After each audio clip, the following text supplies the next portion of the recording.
Hi friends, welcome to Ani'sTechFactory. ഇന്ന് ഞാനിവിടെ വന്നിരിക്കുന്നത് ഒരു ഈസി ഈവനിങ് സ്നാക്കുമായിട്ടാണ്. ഇവിടെ നമ്മൾ ബ്രെഡ് ഉപയോഗിച്ചാണ് ഇത് ഉണ്ടാക്കുന്നത്. കുറച്ച് ഇൻഗ്രീഡിയൻസ് കൊണ്ട് ചെയ്തെടുക്കാവുന്ന ഒരു സിമ്പിൾ ഒനിയൻ ബ്രെഡ് റോൾസാണിത്. നമുക്കിതിന് ആവശ്യമുള്ള സാധനങ്ങൾ: ബ്രെഡ് 9 പീസ് ബ്രെഡ് ഞാനിവിടെ എടുത്തിട്ടുണ്ട്. മീഡിയം സൈസ് സവാള 3 എണ്ണം കട്ട് ചെയ്ത് വെച്ചിട്ടുണ്ട്. ചെറിയ ഒരു ക്യാരറ്റ് ഗ്രേറ്റ് ചെയ്ത് വെച്ചിട്ടുണ്ട്. 1 സ്പൂൺ മുളക് പൊടി, മഞ്ഞൾപ്പൊടി, ഉപ്പ്, ഗരം മസാല, ബ്രെഡ് ക്രംസ്, 1 മുട്ട, മൈദ. മുട്ട ഉപയോഗിക്കാത്തവർക്ക് മൈദ ഉപയോഗിക്കാം. Sunflower oil.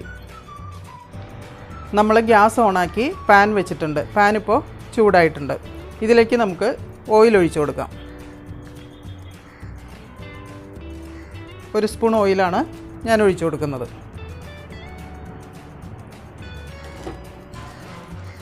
ഇനി ഇതിലേക്ക് സവാള ഇട്ട് കൊടുക്കാം. സവാള വഴലുന്നതിന് വേണ്ടിയിട്ടുള്ള ഓയിൽ മാത്രം നമുക്ക് യൂസ് ചെയ്താൽ മതി. അതുകൊണ്ട് കുറച്ച് ഓയിൽ മതി ഇതിന്. സവാള വേഗം വഴന്ന് കിട്ടുന്നതിന് വേണ്ടിയിട്ട് നമുക്ക് ഉപ്പ് ചേർത്ത് കൊടുക്കാം. ഇപ്പോൾ സവാള ഒരു 1/4 ഭാഗം വഴന്നു വന്നിട്ടുണ്ട്. നമുക്കിതിലേക്ക് ക്യാരറ്റ് ഇട്ട് കൊടുക്കാം. ഇപ്പോൾ നേരത്തെ നമ്മൾ കുറച്ച് ഉപ്പ് ചേർത്തിട്ടുണ്ടായിരുന്നു. ഇനി ഉപ്പൊന്ന് നോക്കിയിട്ട് പോരാത്തത് വേണമെന്നുണ്ടെങ്കിൽ ചേർത്ത് കൊടുക്കണം. ഗ്യാസ് കുറച്ച് സിമ്മിലിട്ടിട്ട്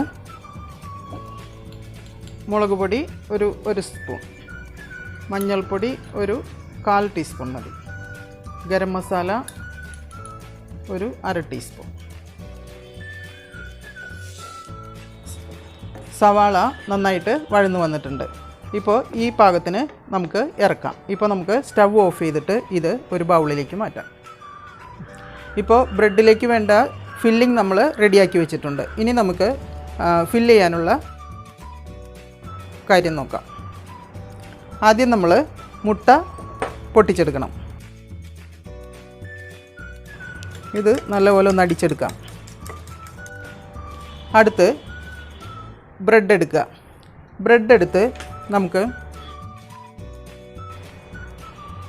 ഇതുപോലെ വെള്ളം കുറച്ച് അപ്ലൈ ചെയ്ത് കൊടുക്കാം. ഇനിയിപ്പോൾ ഇതില്ലെങ്കിൽ കൂടി നമുക്ക് കൈ വെച്ച് കൂടെ അപ്ലൈ ചെയ്ത് കൊടുക്കാവുന്നതാണ്. 2 സൈഡും ഇതേപോലെ ഈ സൈഡിലെല്ലാം നല്ലതുപോലെ അപ്ലൈ ചെയ്ത് കൊടുക്കണം.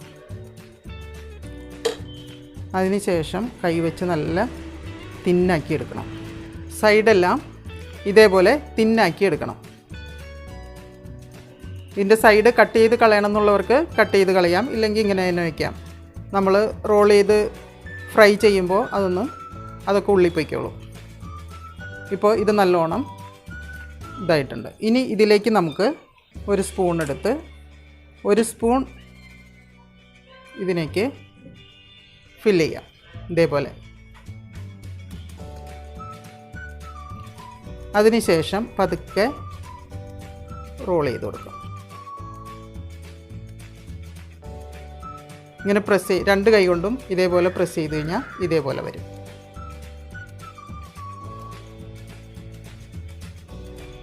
ഇനി ഇത് നമുക്ക് മുട്ട അടിച്ചു വെച്ചിരിക്കുന്നതിലേക്ക് മുക്കി ഒന്ന് ചുറ്റിയെടുത്ത് ഇത് ബ്രെഡ് ക്രംസിലൊന്ന് ഇതേപോലെ റോൾ ചെയ്തെടുക്കണം. ഇപ്പോൾ ഇതേപോലെ വരും. ഇങ്ങനെ ഇത് ഒന്നൊന്നായിട്ട് നമുക്ക് ചെയ്തെടുക്കാം. ഇനി നമുക്ക് മുട്ട യൂസ് ചെയ്യാത്തവർക്ക് വേണ്ടിയിട്ട് ഈ മൈദയിൽ ആവശ്യത്തിന് വെള്ളമൊഴിച്ച് ഒന്ന് ലൂസാക്കി എടുക്കാം. ഇപ്പോൾ മൈദ ലൂസാക്കി എടുത്തിട്ടുണ്ട്. ഇതിനകത്ത് നമ്മൾ 1 നുള്ള് ഉപ്പ് ചേർത്ത് കൊടുക്കാം. ഇനി മൈദ യൂസ് ചെയ്ത് നമുക്ക് ഒരു ബ്രെഡ് റോൾ ഉണ്ടാക്കാം. ഇതിൽ മുക്കി ഇതുപോലെ വന്ന് സൈഡിൽ വയ്ക്കാം. ഇപ്പോൾ ബ്രെഡ് റോൾസ് എല്ലാം ഫില്ല് ചെയ്ത് റെഡിയാക്കിയിട്ടുണ്ട്. ഇനി നമുക്കിത് ഫ്രൈ ചെയ്തെടുക്കാം. ഇപ്പോൾ പാൻ വെച്ച് ഓയിലൊഴിച്ച് ചൂടായിട്ടുണ്ട്. നമുക്കിത് ഒന്നൊന്നായിട്ട് ഇതിലേക്ക് ഇടാം.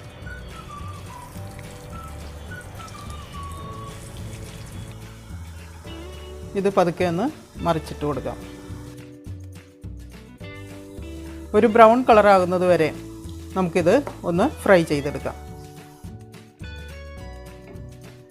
ഇപ്പോൾ ഫില്ല് ചെയ്യുമ്പോൾ ഞാൻ വളരെ സിമ്പിളായിട്ട് സവാളയും ക്യാരറ്റും മാത്രമേ ഇതിൽ യൂസ് ചെയ്തിട്ടുള്ളൂ. ഇഷ്ടമുള്ളവർക്ക് ചിക്കനോ മുട്ട എല്ലാം ഇതിനകത്ത് ചേർത്ത് കൊടുക്കാം. ഈവനിങ് കുട്ടികൾ സ്കൂളിലിരുന്ന് വരുമ്പോൾ ഒരു സ്നാക്കായിട്ട് കൊടുക്കാൻ വളരെ നല്ലതാണ്. ഈസി ആയിട്ടും ചെയ്യാൻ പറ്റിയതാണ്. ഇത് നമുക്ക് ഓരോ വശം തിരിച്ചിട്ട് കൊടുക്കാം. കുട്ടികൾക്കൊക്കെ വളരെ ഇഷ്ടപ്പെടുന്ന സിമ്പിളായിട്ട് ചെയ്യാൻ പറ്റിയൊരു ഈവനിങ് സ്നാക്കാണ് bread rolls, vegetable bread rolls. ഇപ്പോൾ ബ്രൗൺ കളറായിട്ടുണ്ട്. ഇനി നമുക്കിത് ഒരു പാത്രത്തിലേക്ക് മാറ്റാം.